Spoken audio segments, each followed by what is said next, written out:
ನಮಸ್ಕಾರ, ನೀವು ನೋಡ್ತಾ ಇದ್ದೀರಾ ಏಷ್ಯಾನೆಟ್ ಸುವರ್ಣ ನ್ಯೂಸ್. ನಾನು ಅಜಿತ್ ಹನುಮಕ್ಕನವ.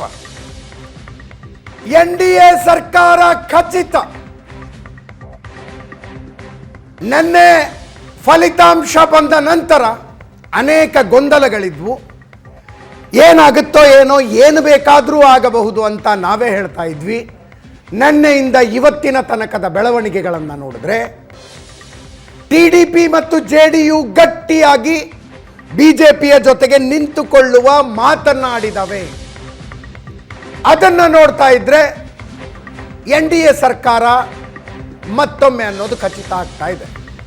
ನಮಗೆ TV ಜರ್ನಲಿಸ್ಟ್ಗಳಿಗೆ ಏನಾಗುತ್ತೆ, ರಿಸಲ್ಟ್ ಬರ್ತಾ ಇರುತ್ತೆ, ಒಂದರ ನಂತರ ಒಂದರಂತೆ ಸಂಖ್ಯೆಗಳು. ಆ ಸಂಖ್ಯೆಗಳನ್ನು ಕೊಡ್ತಾ ಇರ್ತೀವಿ, ರಿಸಲ್ಟ್ ಬಂದ ನಂತರದ ಬೆಳವಣಿಗೆಗಳನ್ನು ಅಪ್ಡೇಟ್ ಮಾಡ್ತಾ ಇರ್ತೀವಿ. ಆ್ಯಕ್ಚುಲಿ ಎಲ್ಲೆಲ್ಲಿ ಏನೇನಾಯಿತು, ಯಾವ ಫಲಿತಾಂಶಕ್ಕೆ ಏನು ಕಾರಣ ಅಂತ ನಾವು ತಿಳ್ಕೊಳ್ಳೋದೆ ರಾತ್ರಿ ಮನೆಗೆ ಹೋದ ಮೇಲೆ ಬೆಳಗಿನ ತನಕ ಮತ್ತು ಬೆಳಗ್ಗೆ ಪೇಪರ್ಗಳನ್ನು ನೋಡಿದಾಗ. ಈಗ ಒಂದು ಕ್ಲಾರಿಟಿ ಬರ್ತಾ ಇದೆ. ನಮ್ಮ ಸ್ಕ್ರೀನಿನ ಮೇಲ್ಭಾಗದಲ್ಲಿ ಅಂತಿಮ ಸಂಖ್ಯೆಗಳನ್ನು ನೋಡ್ತಾ ಇದ್ದೀರಿ. ಆ ಅಂತಿಮ ಸಂಖ್ಯೆಗಳಿಗೆ ಕಾಂಟ್ರಿಬ್ಯೂಟರಿ ಫ್ಯಾಕ್ಟರ್ ಏನು, ಎಲ್ಲಿ ಏನು ಎಡವಟ್ಟಾಗಿದೆ, ಯಾವ ರಾಜ್ಯ ಕೈ ಹಿಡಿತು, ಯಾವ ರಾಜ್ಯ ಕೈ ಬಿಡ್ತು, ವಿಪಕ್ಷಗಳ ಸಂಖ್ಯೆಗೆ ಕಾರಣ ಏನು, ಒಂದೊಂದಾಗಿ ವಿವರಗಳು, ಅಂಶಗಳು ನಮಗೆ ಸಿಗ್ತಾ ಹೋಗ್ತವೆ. ಅವುಗಳ ವಿಶ್ಲೇಷಣೆ, ಬದಲಾದ ರಾಜಕೀಯ ಸನ್ನಿವೇಶದಲ್ಲಿ ಯಾರು ಯಾರ ಕಡೆ ಹೋದ್ರೆ ಏನಾಗುತ್ತೆ, ಆ ಅಂಕಿ ಸಂಖ್ಯೆಗಳು ಮತ್ತು ಕ್ಷಣ ಕ್ಷಣದ ಬೆಳವಣಿಗೆ ಎಲ್ಲವನ್ನೂ ಕೊಡೋದಕ್ಕೆ ನಾನು ಮತ್ತು ನನ್ನ ಕೊಲೀಗ್ ಪ್ರಶಾಂತ್ ನಾಥು ಇದ್ದೀವಿ.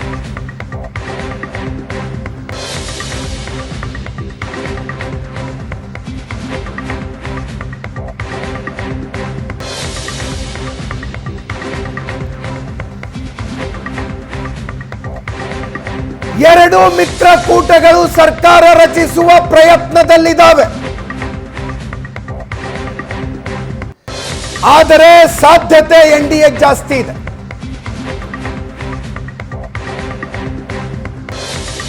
ಬಿಹಾರದ ನಿತೀಶ್ ಕುಮಾರ್ ಮತ್ತು ಆಂಧ್ರದ ಚಂದ್ರಬಾಬು ನಾಯ್ಡುರನ್ನ ಸೆಳೆಯೋದಕ್ಕೆ INDA ವಿಶೇಷ ಪ್ರಯತ್ನ ಮಾಡ್ತಾ ಇದೆ.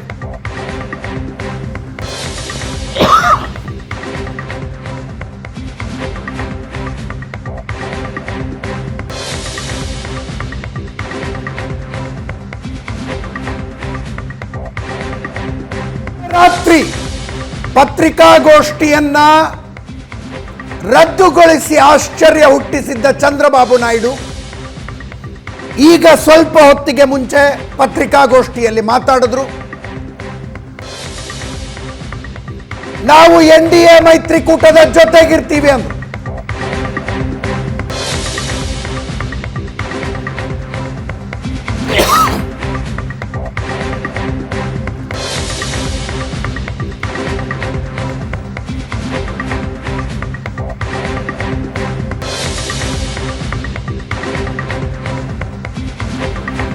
ನಾನು NDA ಜೊತೆಗಿದ್ದೇನೆ, NDAಗೆ ನನ್ನ ಬೆಂಬಲ, ಚಂದ್ರಬಾಬು ನಾಯ್ಡು ಹೇಳಿಕೆ.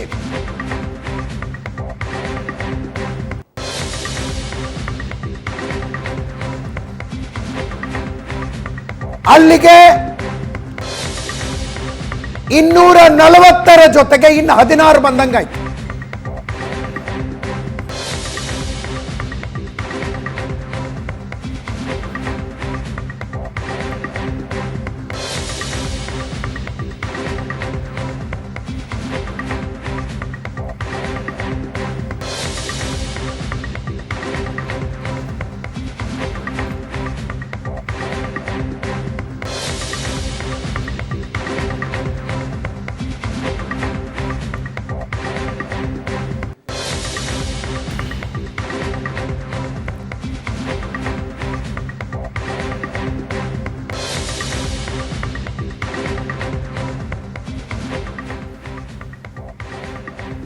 ಈಗಿನ ಲೆಕ್ಕಾಚಾರ, ಯಾರು ಯಾರ ಜೊತೆಗೆ ಹೋದ್ರೆ ಏನಾಗುತ್ತೆ, ಒಂದ್ಸಲ ಗ್ರಾಫಿಕ್ನಲ್ಲಿ ಆ ವಿವರಗಳನ್ನು ಕೊಡ್ತಾ ಇರ್ತೀವಿ. ಪ್ರಶಾಂತ್ ನಾಥ್ ನನ್ನ ಜೊತೆಗಿದ್ದಾರೆ. ಪ್ರಶಾಂತ್, ನಿನ್ನೆಯಿಂದ ಇವತ್ತಿನ ತನಕ, ನಿನ್ನೆ ಸಂಜೆವರೆಗೂ ನಾವು ಹೇಳ್ತಾ ಇದ್ವಿ ಏನಾದರೂ ಆಗಬಹುದು ಇದು ಅಂತ, ಏನಾದರೂ ಆಗಬಹುದು, ಎಲ್ಲವೂ ಡಿಪೆಂಡ್ ಆಗಿರೋದು ಚಂದ್ರಬಾಬು ನಾಯ್ಡು ಏನು ಮಾಡ್ತಾರೆ, ನಿತೀಶ್ ಕುಮಾರ್ ಏನು ಮಾಡ್ತಾರೆ ಅಂತ. ಎರಡೂ ಬಣಗಳಿಂದ ಒಂದು ತಕ್ಕ ಮಟ್ಟಿಗಿನ ಕ್ಲಾರಿಟಿ ಅಂತೂ ಸಿಗ್ತಾ ಇದೆ. ಅಜಿತ್, ಒಂದು ಏಕನಾಥ್ ಶಿಂದೆ ಮತ್ತು ಚಿರಾಗ್ ಪಾಸ್ವಾನ್ ಅವರಿಬ್ಬರೂ ಕೂಡ ಬಿ ಜೆ ಪಿಯ ಜೊತೆಗೇ ಇರ್ತಾರೆ ಅಂತಕ್ಕಂಥದ್ದು ಸ್ಪಷ್ಟ for their own political reason.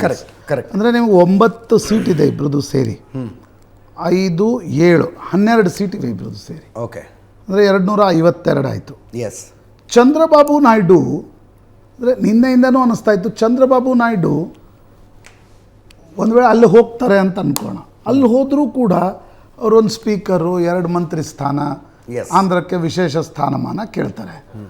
ಅದನ್ನು ಬಿ ಜೆ ಪಿ ಕೂಡ ಕೊಡ್ಲಿಕ್ಕೆ ಸಾಧ್ಯ ಇದೆ. ಕರೆಕ್ಟ್. ಚಂದ್ರಬಾಬು ನಾಯ್ಡು ಏನು ಪ್ರಧಾನಮಂತ್ರಿ ಆಗಬೇಕು ಅಂತಕ್ಕಂಥ ಕನಸು ಕಾಣ್ತಾವ್ರಲ್ಲ. ಆಮೇಲೆ ನಿಮಗೆ 15-16 ಸೀಟ್ ಇಟ್ಕೊಂಡು ಪ್ರಧಾನಮಂತ್ರಿನೂ ಆಗೋಕ್ಕಾಗಲ್ಲ.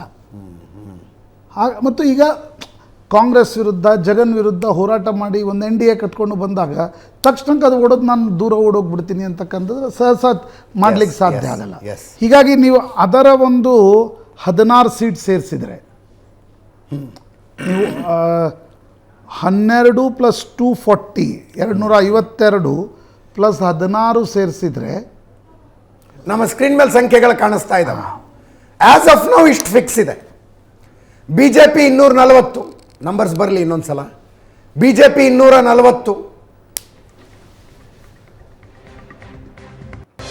ಪಕ್ಷಗಳ ಬಲಾಬಲದ ಗ್ರಾಫಿಕ್ಸು 240 BJP, TDP 16 256 ಆಯಿತು, JDU 12 266 268 ಆಯಿತು, LJP 5 272ಕ್ಕೆ ಬಂತು, half way mark. LJP plus Shiv Sena 7 279, ಇತರೆ 12 ಇದ್ದಾರೆ 292. ಹಾಗಾಗಿ ನಿಮಗೆ ಬಹುಮತಕ್ಕೇನು ಕೊರತೆ ಆಗತ್ತೆ ಅಂತ ನನಗನ್ಸಲ್ಲ. JDU ಹೊರತುಪಡಿಸಿದ್ರೂ ಕೂಡ BJPಗೆ ಅಲೈಸ್ಗಳ ಜೊತೆ ಒಂದು ಸರ್ಕಾರ ರಚಿಸ್ತಕ್ಕಂಥ ಸಾಧ್ಯತೆಗಳು ಸ್ಪಷ್ಟವಾಗಿ ಕಂಡು ಬರ್ತಾ ಇವೆ. ಅನ್ಲೆಸ್ ಏನೋ ಅಂದರೆ ನನಗನ್ಸುತ್ತೆ 240 ಇದ್ದದ್ದು 220 ಇದ್ದರೆ NDA ಸರ್ಕಾರ ರಚನೆ ಆಗ್ತಕ್ಕಂಥದ್ದು ಕಷ್ಟ ಆಗ್ತಾಯಿತ್ತು. ಹೀಗಾಗಿ ನನಗನ್ಸುತ್ತೆ ಈಗಿನ ಸ್ಥಿತಿಗತಿ ಗಮನಿಸಿದಾಗ, ಮತ್ತು ಚಂದ್ರಬಾಬು ನಾಯ್ಡು ಹೊರಗಡೆ ಬಂದು ಹೇಳಿದ್ದಾರೆ I am firmly with NDA. ಹೌದು. ಈಗ ಸರ್ಕಾರ ರಚನೆ ಮಾಡುವಂಥದ್ದು ನರೇಂದ್ರ ಮೋದಿಯವ್ರಿಗೆ ಕಷ್ಟ ಆಗಲಿಕ್ಕಿಲ್ಲ. ಮತ್ತು ಇನ್ನೊಂದು, ಅವರು ನಿನ್ನೆ ಸಂಜೆ these are all messages.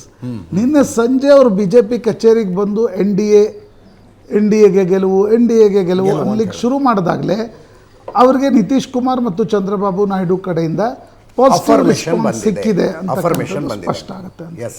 But ಈಗ ಕುತೂಹಲ ಇರ್ತಕ್ಕಂಥದ್ದು ಸರ್ಕಾರ ರಚನೆ ಅಲ್ಲ, ಏನು ಪೋರ್ಟ್ಫೋಲಿಯೋ ಕೇಳ್ತಾರೆ. ನಿತೀಶ್ ಕುಮಾರ್ ಮತ್ತು ಮಮತಾ ಬ್ಯಾನರ್ಜಿ ಅಟಲ್ ಬಿಹಾರಿ ವಾಜಪೇಯಿ ಸರ್ಕಾರ ಇದ್ದಾಗ ರೈಲ್ವೆ ಖಾತೆಯನ್ನೇ ಪದೇ ಪದೇ ಕೇಳ್ತಾ ಇದ್ರು. Railway is a key infrastructure ಖಾತೆ of Narendra Modi. In case ನಮ್ಮ ವೀಕ್ಷಕರಿಗೆ ಗೊತ್ತಿಲ್ಲ ಅಂದ್ರೆ ಒಂದು ವಿಷಯ ಸ್ಪಷ್ಟಪಡಿಸೋಣ. 2014 BJP ಸ್ವಂತ ಬಲದ ಮೇಲೆ ಅಧಿಕಾರಕ್ಕೆ ಬಂತು, ಆದರೆ ಮಿತ್ರ ಪಕ್ಷಗಳನ್ನು ಬಿಡಲಿಲ್ಲ.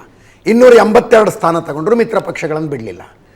ಆವಾಗ ಪೋರ್ಟ್ಫೋಲಿಯೋ ಕಥೆ ಏನು ಅಂದರೆ, ಕ್ಯಾಬಿನೆಟ್ ಮಿನಿಸ್ಟರ್ಗಳೆಲ್ಲರೂ BJP ಅವರು, ಮಿತ್ರ ಪಕ್ಷಗಳವರಿಗೆ MOS ಕೊಟ್ಟರು. ಒಂದೊಂದು MOS ಮಿನಿಸ್ಟರ್ ಆಫ್ ಸ್ಟೇಟ್ಸ್ ಒಂದೊಂದು ಕೊಟ್ಟರು ಮಿತ್ರ ಪಕ್ಷಗಳು. ಶಿವಸೇನೆಗೂ ಕ್ಯಾಬಿನೆಟ್ ಕೊಡಲಿಲ್ಲ 14ರಲ್ಲಿ. ಅನಂತ್ ಗೀತೆ ಮಿನಿಸ್ಟರ್ ಆಫ್ ಸ್ಟೇಟ್ ಆಗಿದ್ರು.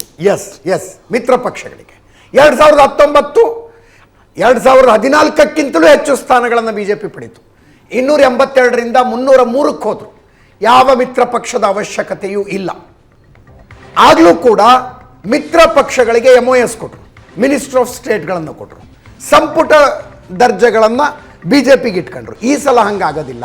ಅಷ್ಟೇ ಅಲ್ಲ, ಈ ಸಲ ಹಂಗಾಗೋದಿಲ್ಲ. ನಿತಿನ್ ಗಡ್ಕರಿ, ರಾಜನಾಥ್ ಸಿಂಗ್ ಬಿಟ್ಟರೆ ಎಲ್ಲ ಕೀ ಇನ್ಫ್ರಾಸ್ಟ್ರಕ್ಚರ್ ಮಿನಿಸ್ಟ್ರಿಗಳಿಗೆ ಬ್ಯೂರೋಕ್ರಾಟ್ಸನ್ನು ತಂದರು. ವಿದೇಶಾಂಗ ಜಯಶಂಕರ್, ನಿರ್ಮಲಾ ಸೀತಾರಾಮನ್ ಏನು ಭಾರಿ ಕರಿಯರ್ ಪೊಲಿಟಿಷಿಯನ್ ಅನ್ಸಲ್ಲ, ಸ್ವಲ್ಪ ಬ್ಯೂರೋಕ್ರಾಟಿಕ್ ಅನಿಸ್ತಾರೆ. ಎಲ್ಲಿ ಹಣಕಾಸು ಇಲಾಖೆಗೆ. ನಂತರ ಹರ್ದೀಪ್ ಸಿಂಗ್ ಪುರಿ ತಂದರು, 3 ಖಾತೆ ಕೊಟ್ಟರು. ನಗರಾಭಿವೃದ್ಧಿ, ಸೆಂಟ್ರಲ್ ವಿಸ್ಟಾ, ಪೆಟ್ರೋಲಿಯಂ. ನಂತರ ಅಶ್ವಿನಿ ವೈಷ್ಣವ್ರನ್ನ ರೈಲ್ವೆ ಖಾತೆಗೆ ತಂದರು. He was a bureaucrat. ಈ ಬಾರಿ ನಿಮಗೆ ಮಿತ್ರ ಪಕ್ಷಗಳಿಗೆ ಯಾವ ಖಾತೆ ಕೊಡಬೇಕಾಗತ್ತೆ, ಆ negotiation. Narendra Modi is not use to such kind of negotiations before. ಅವರ ಪೊಲಿಟಿಕಲ್ ಕರಿಯರ್ನಲ್ಲೇ ಅವರು ನೆಗೋಷಿಯೇಷನ್ಸ್ಗಳು ಮಾಡಿಲ್ಲ, ಹೌದು. He has dictated terms but never ನೆಗೋಷಿಯೇಷನ್ಸ್ಗೆ ಹೋಗಿಲ್ಲ.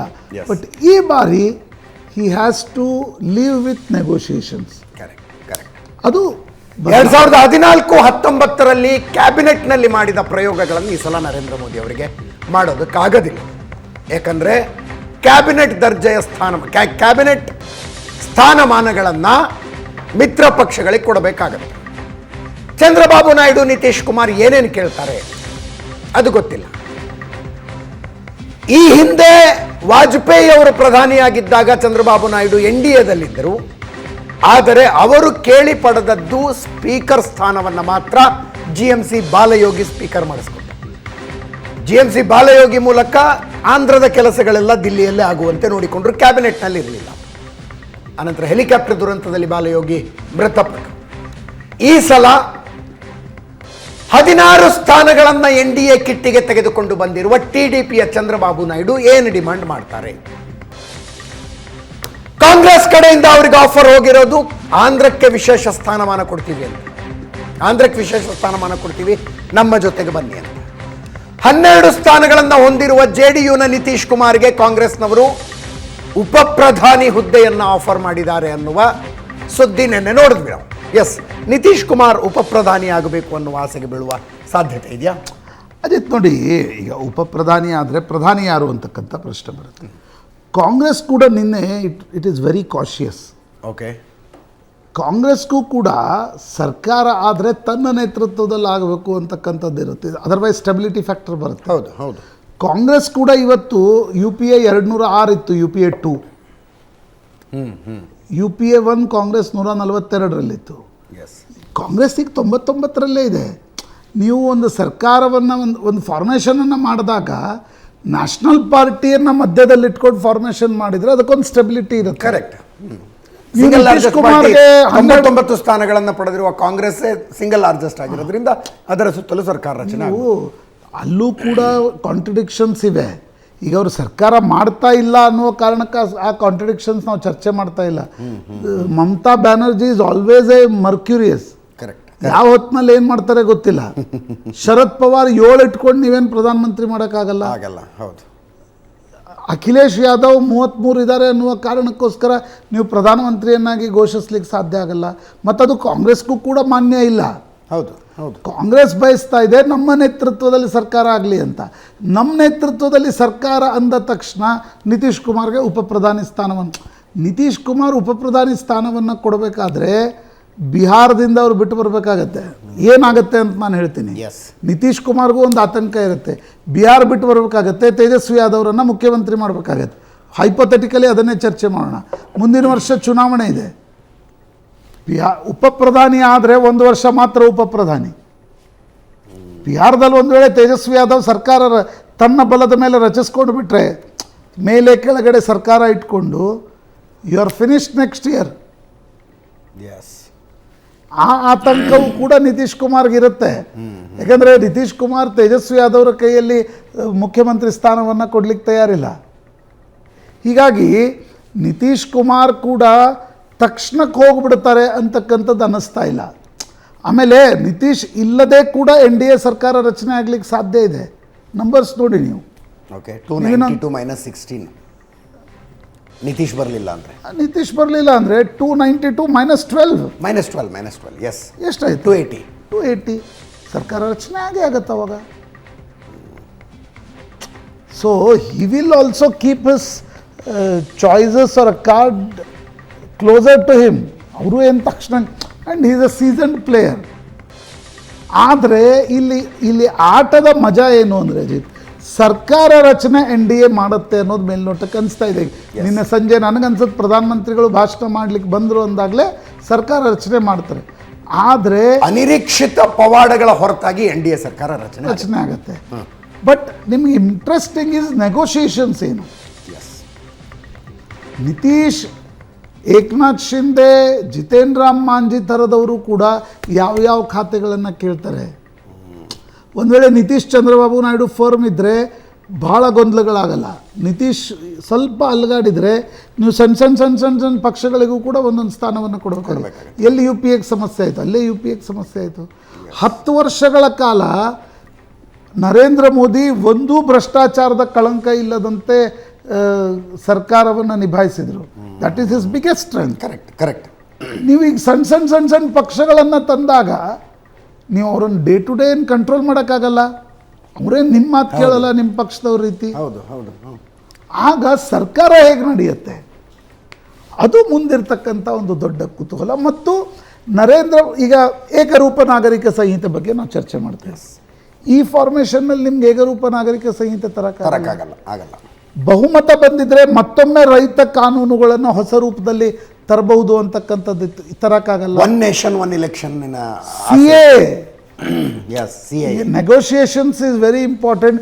ನಿತೀಶ್ ಕುಮಾರ್ ಏನು ಬೇಡಿಕೆ ಇಡ್ತಾರೆ, CAAದ ಕಥೆ ಏನು, ಆಮೇಲೆ ನೆಕ್ಸ್ಟ್ ಯಾವುದೇ ತೀರ್ಮಾನವನ್ನು ತೆಗೆದುಕೊಂಡ್ರೂ ಕೂಡ you need to consult.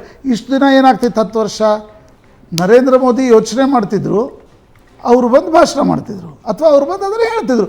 It's like a monologue. ಅದು ಇಂಪ್ಲಿಮೆಂಟ್ ಆಗಬೇಕು. ಅದು ಇಂಪ್ಲಿಮೆಂಟ್ ಈಗ ಆಗಲ್ಲ.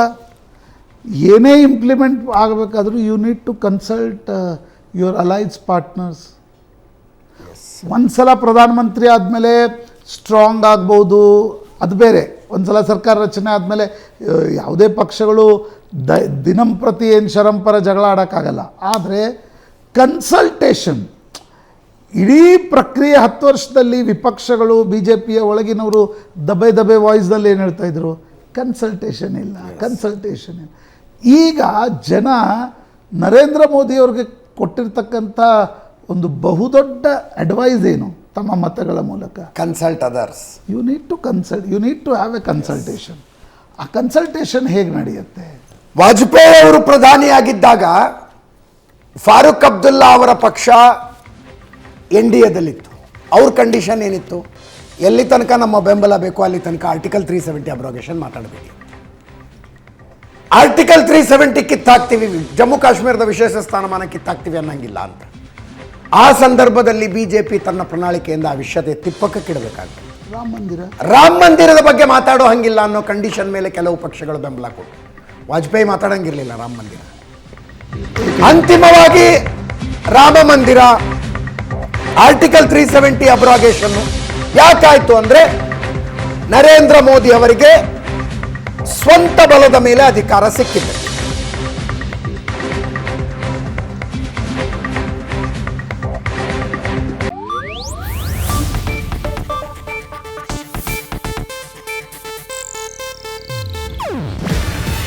ಇದು ಏಷ್ಯಾನೆಟ್ ನ್ಯೂಸ್ ನೆಟ್ವರ್ಕ್ ಪ್ರಸ್ತುತಿ. ನೀವು ನೋಡ್ತಿದ್ದೀರಾ ಏಷ್ಯಾನೆಟ್ ಸುವರ್ಣ ನ್ಯೂಸ್.